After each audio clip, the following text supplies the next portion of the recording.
Hello and welcome. These are horse racing selections for Wednesday, the 8th of February. I am Flat Cap Callum and I'm hoping you are all very, very well. All right, we have got 3/4 stake day coming to you on Wednesday. It's quite an interesting day. It's not a great day on paper for extra place races, but there are quite a lot of races where basically there's odds on favourites that are worth taking on and trying to find a bit of value in the market. So it's an interesting race, sort of races really, where I'm not actually advising Sky Bet on any individual race. So I've got quite a few different horses on the £15 stake. 145 Fairyhouse is the first one, but all bar one race are standard terms. So there's a decent handicap at Fairyhouse, the 420, which is 5 places across the board pretty much. So 365 Coral, you're going to get bog on that. You will do Paddy in the UK. So Sky Bet are the same. And then all of the other races I've got are all standard terms. So if you're putting them on this evening, then get them on with Coral or 365. Or if, like me, you seem to have an old Paddy account that allows you to do bog the night before, but no one else in the world seems to have the same thing. So I don't know what's so special about this Paddy account I've had knocking about. But yeah, I keep it for special occasions at the moment, and don't report me, but they haven't restricted it yet. That's coming up. We'll do a review of how we got on Sunday, run through the stats, we'll mention the comments. I'm going to mention a golf bet as well that I'm going to put in the comments. I've got a little golf bet for the Phoenix Open. For those of you who want to have a little interest, it's a side market bet, top nationalities bet, but it's basically 3 and 2 of them in the same section. So it's sort of like a singles and doubles little bet. So I'm not keeping the golf stats because I'm only doing the bets very, very occasionally, and I'm doing them bookmaker specific. So this one is only applicable for 365 or Paddy. But I'd advise it on channel stakes around £4 mark, so I'll come to that. And then I'll also let you know about the Cheltenham videos. First Cheltenham videos are coming out this week, so there's quite a bit to get through.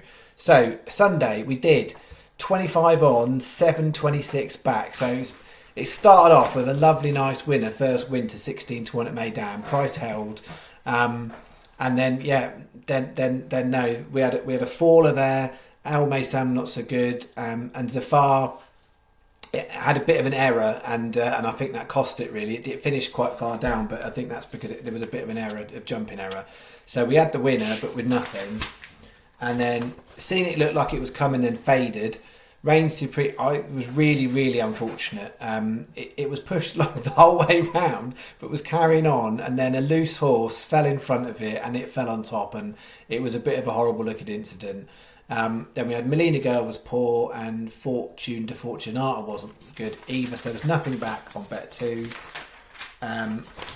Getaway Queen, I think that was about 10th, so it wasn't too bad considering it was the price of it, but not good enough. Revelin Pleasure I think was an unseat. Manor Work I think was a fall.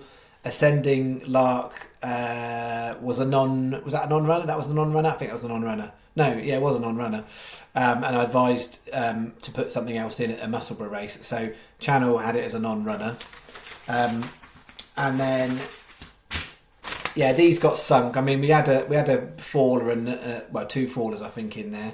Something like a faller and an unseat. But considering the prices, some of them weren't too far away. Delante went to 150-1 and was about 12th of 22. So it's not the end. It's not like terrible, but clearly didn't place. And then we had Churchill Lad was second, Dunvegan no, Zania no, and then looking back was a non-runner. I advised a specific replacement, El Temps or something like that, which won at 14-1. So if you put that in instead, which most people probably did, I think, then you should have come out about £10 ahead of the channel. So I had it as a about £17-18 loss. I think if you put that in there, you'd probably had more like an £8-9 loss is how I'd made it. So I finished the week 82 ahead. So we had a great Wednesday, Thursday, Friday, not so good Saturday, Sunday. So 82 ahead for the week, which recovered most of the losses from January. So I've got the channel stats as minus £1.43 for the year.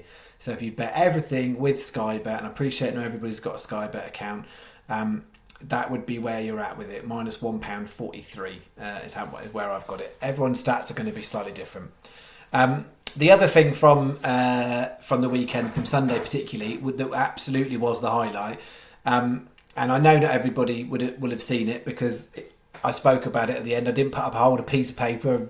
It's a bit like, when you watch Marvel films and at the end you got to stay for the end credits, and if you stay for the end credits you get there. So for those who watched all the way to the end, I talked about Gentleman de Me. Generally, absolutely not gutted that I didn't put it in the selections. It would have made massive difference anyway in any of the selections, to be honest. I mean, I suppose it would have done in that 210, in that bet 5. It might have made a bit of a difference because there was a replacement winner in there, but I wasn't going to back it at the price it was. 15-2 ended up SPing. But what I said was that for Cheltenham, it was 50-1 there or thereabouts. I think it was 66 in places on some bookies. I know some people got that. But it was my one and only selection prior to the Dublin Racing Festival. And that's not just because I haven't had time to look at it properly. Genuinely, that was the only one I was happy to throw out. And yeah, I mean, couldn't be more delighted. It went and won, and of all the horses around the Dublin Racing Festival, that's the one that had the biggest price change for the whole weekend. So between 5 and 9-1 is what it is now, from 50 to 66-1. And I would genuinely say that's got a really live chance for the Champion Chase. I think the Champion Chase, there's not an obvious favourite in terms of Eugename has now got a bit of a dot against it. Edward Stone's had a bit of a knock in that race, but again, it's still got a decent horse. Editor de Jeep beat both of them, but that's not actually the favourite at the moment. And I think Gentleman de Me, if you actually look on bare form, what it did to Blue Lord and what it did to Edward Stone last season, I think that's the right horse to be on. So we'll see when we get to Cheltenham, because clearly the horse doesn't run well every time. But at the moment, if I could have one bet on the Champion Chase, I'd still back Gentleman de Me. I wouldn't take it anti-post at the current prices because I don't think the market's going to move masses, but I think it's the right horse to be on. So we will see when we get to Cheltenham. The point is, we've got the value, and that is what I'm about. I'm not about loads of winners. I'm about trying to find the value, and that was the value horse at the right time to put the bet on. So well done for anyone who's put the bet on for Gentleman de Me. We will see in about 5 weeks' time what happens. Horses in the comments, last couple of days not been great. 4 I put on Monday. First 3 were big prices, nowhere near. And then Visibility, old favourite, 18-1. 9-1 was the SP, it came second, ran a nice race. So that was the only one. And then today I put one horse, and Laura Pearson got stuck out wide. It's always a risk from the high draw, but if you slot in well enough at Wolverhampton, you can get over the high draw. But if you get stuck 3 wide around a bend on 6 furlongs at Wolverhampton, you're not going to have anything in the straight to be able to make up ground on anything. So yeah, she got stuck out wide. We were toast today on Sarah's verse. So that's that. So Wednesday, key thing to say about Wednesday as well. I got nothing at Kempton, which is unusual for me. I like a bit of Kempton. I didn't like any horse at Kempton for Wednesday, so no Kempton. All I've got is jumps, mainly focused at Fairyhouse. So £15, as I said, it's a lucky 15 standard stake. Combination double, and then I've got a higher risk lucky 15, which is mainly focused on the maiden races at Fairyhouse. A couple of them are quite big fields, but I picked out a couple I think worth having a go. So starting here, main bet for the day is this 145 Fairyhouse, not the most obvious race, but I think Cape Gentleman at 8-1 versus odds on favourite Manila Crooner. I think that's Kakuna, whatever it is. I think that's the horse to be on. I think, I'm quite happy with that. Cape Gentleman at 8-1. I think it's a decent price. It's only 6 runners, paying to first 2, but I'm happy with that. 310 Southwell, that's coming in already, and I think that will go single figures. Jumping Jupiter, I think it's been priced up wrong. So this bet generally, top one, not sure about, but I think it will probably go in a bit. All these other 3, I would be shocked if they're not backed in. So 310 Southwell, Jumping Jupiter, I think that's single figures. 420 Fairyhouse, True Artist. I wouldn't be surprised if that manages to go single figures in that race. It's a competitive handicap, but it's making its handicap debut, and I think that's going to step up from where it's done in novice and maidens. Then we've got 440 Southwell, Harry's Hottie, 28 to 1, just about horse of the day for value as well as a nice price. So we've got 20p each way, lucky 15 on them, 30p each way single. But standard terms 2 places, standard terms 3 places. A lot of bookies are 5 there. Standard terms 3 places. So today is not about extra places on Sky Bet. So you can park your Sky Bet account. If you've got other accounts, use them. As long as you're getting 5 on the 420 Fairyhouse, then yeah, you want to be shopping around for a good price on these.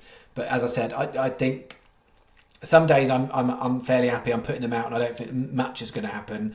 I think these are vulnerable prices, definitely. So that's bet 1. Bet 2 is the combination double. So very, very unusual for me. What I've done here is I've taken the best race and my 2 horses, and I've stuck it with the 230 Ludlow, which I think it's a what you'd call a bad each way race, because there's an odds-on favourite. Second favourite looks pretty solid. Front 2, third one's coming off a bit of a break.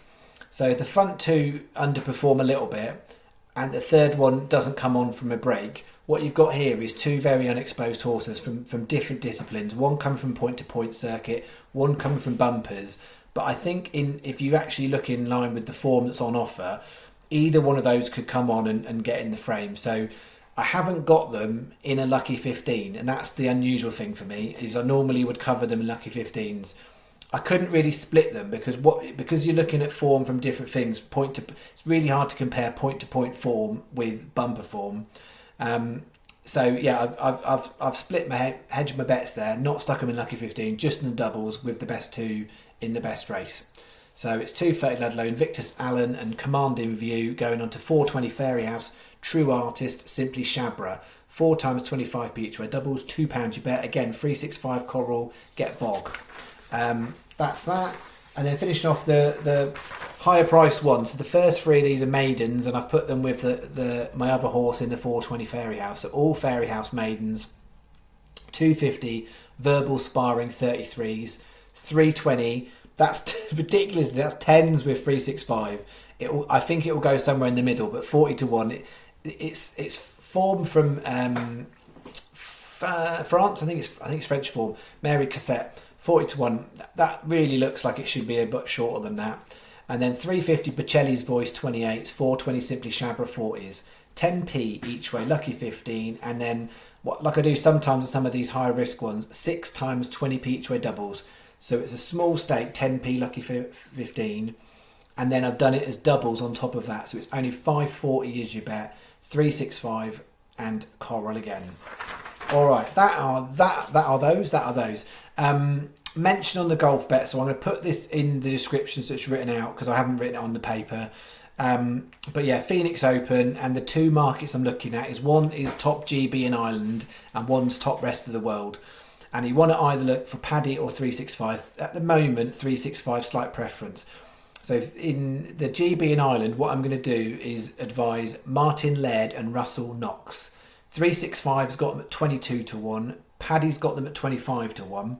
So it's better on Paddy, but it's the other bit that makes it better for 365. So taking both of them onto the top rest of the world market in the Phoenix Open. Danny Lee, rank outsider in that one. I think about 19 golfers classed as rest of the world, playing top 4. 70 to 1 on 365 and 55 to 1 on Paddy. So the 365 22s onto 70 is better than 25s onto 55.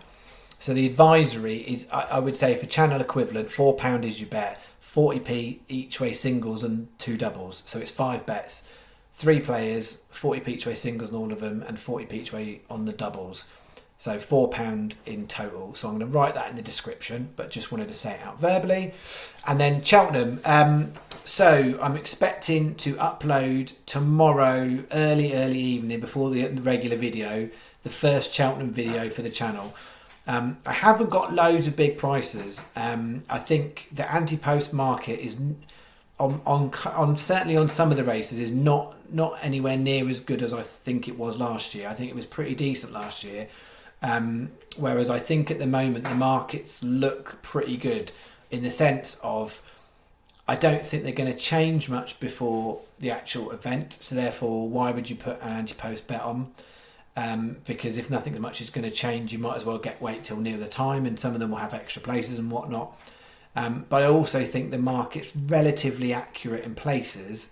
What I think there is also unusual compared to how it usually is, there is a lack of really short favourites at the moment. So normally at this stage you would have more even money odd type favourites on some of these races, and so some of the markets are a little bit harder in that sense, that you've got 3 or 4 that are in similar odds, and therefore actually it's not presenting value further down the market. So I think the anti-post markets are kind of need to be treated a bit carefully this year is how I'm reading it. But the first video for the channel out tomorrow, which will focus on the championship races, so the Gold Cup, Champion Hurdle, Champion Chase, Ryanair, Stayers Hurdle, and I've chucked in a couple of extra rogue ones in there that don't quite fit. So if the second video is novices and the third's handicap, where do you put the Glenfarcles? Where do you put the Fox Hunters? Where do you put the Mares Chase and Mares Hurdle? So I will also include some of them funnies in the first video. Then the next video, which will be out next week, I think, will be the novice races. And then it will be a delay until probably about week before, 2 weeks before, I'll look at the handicap anti-post video. I'm not going to touch the handicap market now. I would wait till nearer the time. But yeah, last year I had a good record.